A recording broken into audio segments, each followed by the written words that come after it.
అనగనగా ఒక అడవిలో ఒక సింహం దాని పిల్ల ఉంటాయి. సింహం పిల్లకి గర్వం ఎక్కువ అనమాట. సింహం ఎప్పుడు వేరే పిల్లలతో ఆడుకోమన్నా కూడా నేను ఆడుకోను, నేను అడవికి కాబోయే రాజుని, నేనెందుకు ఆడుకోవాలి అని సాగదీస్తూ ఉండేదన్నమాట.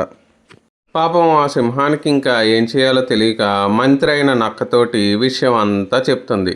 అది విన్న నక్క ఒక ఉపాయం చెప్తుందనమాట. ఆ ఉపాయం ఏంటంటే, రేపు యువరాజు పుట్టినరోజు కాబట్టి అడవిలో ఉన్న పిల్లలందరూ వచ్చి ఆటల పోటీల్లో పాల్గొనాలి అని చెప్తుందనమాట. అయితే నక్క పిల్ల దగ్గరికి వెళ్ళి ఇలా అంటుంది, నువ్వు రేపు పోటీల్లో పాల్గొనాలి, లేదంటే నీకు ఏమీ రాదని ఊళ్ళో పిల్లలందరూ అనుకుంటారు అంటుంది. అది విన్న ఆ సింహం పిల్ల సరే అని ఒప్పుకుంటుందన్నమాట. మరుసటి రోజు పోటీలన్నీ చాలా బాగా జరుగుతాయి. ఆ పోటీల్లో పాల్గొన్న యువరాజు చాలా బాగా ఆడుకుని అందరితోనూ చాలా స్నేహంగా మెలుగుతాడనమాట. అది చూసిన ఆ పిల్లకి నాకు రోజు ఆడుకోవాలని ఉంది అనుకుని దాని తల్లి దగ్గరికి వెళ్ళి, అమ్మ అమ్మ నేను రోజు ఆడుకుంటానమ్మా, నాకు రోజు ఇలాగే ఫ్రెండ్స్ని తీసుకురా అని చెప్తుంది. అది విన్న ఆ సింహం, చూసావా నేను ముందుగా చెప్తే నేను యువరాజుని అని గర్వానికి పోయావు.